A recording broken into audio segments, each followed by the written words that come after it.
Halo semuanya, selamat datang kembali di channel Kang Syafi. Pernahkah kalian mendengar tentang suku terasing yang katanya bisa menghilang di tengah hutan? Di Indonesia, negeri kita yang kaya akan suku dan budaya, ternyata ada satu suku yang dikenal sangat misterius dan memiliki kemampuan unik. Mereka adalah suku Moro yang mendiami pedalaman hutan Halmahera, Maluku Utara. Hari ini, kita akan mengupas tuntas kehidupan, kepercayaan, dan berbagai mitos menarik yang menyelimuti suku Moro. Siap untuk berpetualang ke dalam hutan Halmahera. Yuk, kita mulai. Suku Moro tinggal jauh di dalam hutan lebat di sekitar Teluk Kau, Halmahera Utara. Mereka memilih untuk hidup terisolasi, jauh dari peradaban modern. Kehidupan mereka sangat bergantung pada alam.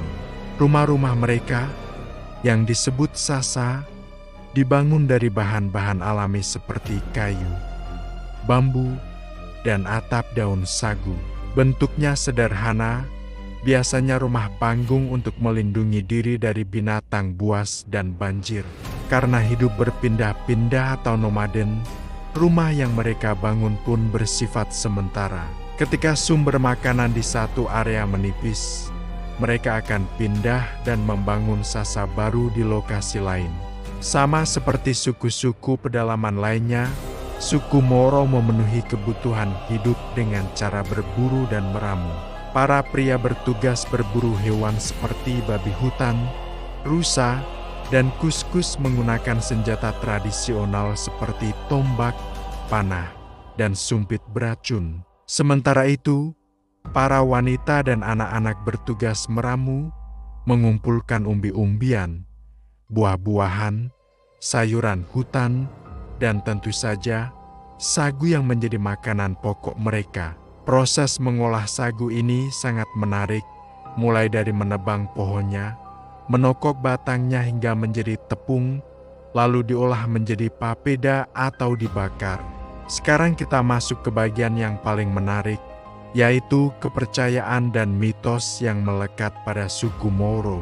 Mereka menganut animisme, percaya bahwa setiap benda di alam, baik itu pohon, batu, sungai, maupun gunung, memiliki roh atau kekuatan gaib yang harus dihormati. Roh-roh nenek moyang juga dianggap selalu mengawasi dan melindungi mereka. Itulah mengapa mereka sering melakukan ritual-ritual tertentu untuk meminta izin sebelum mengambil hasil hutan atau untuk menolak bala. Nah, mitos paling terkenal tentang suku Moro adalah kemampuan mereka untuk menghilang. Cerita ini sudah turun-temurun di kalangan masyarakat Halmahera. Konon, suku Moro memiliki ilmu gaib atau mantra khusus yang membuat mereka bisa tak terlihat oleh orang asing yang dianggap mengancam. Mereka bisa tiba-tiba lenyap di tengah hutan lebat, seolah menyatu dengan pepohonan. Kemampuan ini, menurut cerita, adalah cara mereka melindungi diri dari gangguan dunia luar. Tentu saja, ini adalah mitos. Kemampuan menghilang ini kemungkinan besar adalah keahlian mereka dalam mengenal seluk-beluk hutan. Mereka sangat pandai berkamuflase, bergerak tanpa suara, dan memanfaatkan medan hutan yang rumit untuk bersembunyi.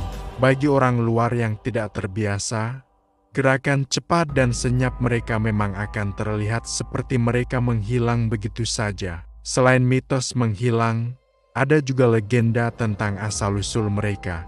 Beberapa cerita menyebutkan bahwa suku Moro adalah keturunan prajurit dari Kesultanan Tidore atau Ternate yang melarikan diri ke hutan untuk menghindari peperangan atau penjajahan. Mereka kemudian memilih hidup terasing dan mengembangkan kebudayaan mereka sendiri di pedalaman. Namun, ada juga versi yang mengatakan mereka adalah penduduk asli Halmahera yang memang sudah ada di sana sejak ribuan tahun lalu. Mana yang benar? Hingga kini masih menjadi misteri yang menarik untuk diteliti lebih lanjut. Kehidupan sosial suku Moro sangat komunal dan erat. Mereka hidup dalam kelompok-kelompok kecil yang dipimpin oleh seorang kepala suku atau tetua adat. Pemimpin ini dipilih berdasarkan kebijaksanaan, pengalaman, dan pengetahuannya tentang adat istiadat serta alam. Semua keputusan penting, seperti kapan harus pindah, menyelesaikan perselisihan, atau mengadakan ritual, diambil melalui musyawarah bersama yang dipimpin oleh tetua. Rasa kebersamaan ini sangat kuat. Mereka saling berbagi makanan dan bekerja sama dalam segala hal. Tidak ada konsep kepemilikan pribadi yang kaku seperti di dunia modern. Hutan adalah milik bersama, dan hasilnya pun dinikmati bersama. Seni dan budaya suku Moro mungkin tidak terekspos seperti suku lainnya, tapi bukan berarti tidak ada. Seni mereka lebih bersifat fungsional, terlihat dari ukiran-ukiran sederhana pada gagang tombak, busur panah, atau wadah bambu. Mereka juga memiliki tarian dan nyanyian ritual yang dilakukan pada upacara-upacara adat, seperti upacara kelahiran, pernikahan, atau kematian. Tarian ini biasanya menirukan gerakan hewan atau aktivitas berburu, sebagai bentuk penghormatan kepada alam dan roh leluhur. Bahasa yang mereka gunakan juga unik, merupakan bagian dari rumpun bahasa non-Austronesia yang banyak ditemukan di wilayah Halmahera. Sayangnya, karena jumlah penuturnya sedikit, bahasa ini terancam punah. Di era modern ini, suku Moro menghadapi tantangan yang tidak mudah. Ancaman terbesar datang dari deforestasi atau pembukaan hutan untuk perkebunan kelapa sawit dan pertambangan. Hutan yang menjadi rumah dan sumber kehidupan mereka semakin menyempit. Ini tidak hanya mengancam sumber makanan mereka, tetapi juga eksistensi budaya dan identitas mereka sebagai masyarakat hutan. Selain itu, interaksi dengan dunia luar, meskipun kadang tak terhindarkan, juga membawa perubahan. Beberapa dari mereka mulai mengenal uang, pakaian modern, dan barang-barang dari kota. Perlahan tapi pasti, hal ini bisa menggerus tradisi dan cara hidup yang telah mereka anut selama berabad-abad. Pemerintah dan berbagai lembaga swadaya masyarakat sebenarnya sudah berupaya untuk melindungi suku Moro. Program-program pemberdayaan dan perlindungan kawasan adat mulai digalakkan. Namun, pendekatannya harus sangat hati-hati. Memaksa mereka untuk beradaptasi dengan dunia modern secara drastis bisa menjadi bumerang. Yang terpenting adalah memberikan mereka pilihan dan menghormati hak mereka untuk menentukan masa depan mereka sendiri. Apakah ingin tetap hidup di hutan atau berbaur dengan masyarakat luas? Tentu dengan tetap menjaga kelestarian budaya mereka. Jadi, suku Moro adalah potret nyata tentang bagaimana manusia bisa hidup harmonis dengan alam.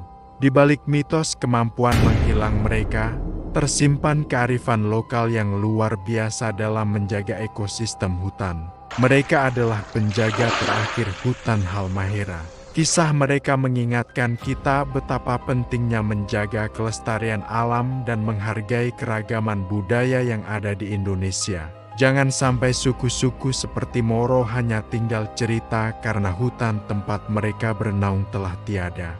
Nah, itu tadi penjelajahan kita mengenai suku Moro yang misterius di Halmahera. Bagaimana menurut kalian? Apakah kalian percaya dengan mitos kemampuan menghilang mereka? Atau kalian punya cerita lain tentang suku-suku terasing di Indonesia? Tulis pendapat kalian di kolom komentar ya. Jangan lupa untuk like, share, dan subscribe channel Kang Shafi agar kita bisa terus mengungkap berbagai keunikan dan kekayaan budaya Indonesia bersama-sama. Terima kasih sudah menonton. Sampai jumpa di video berikutnya.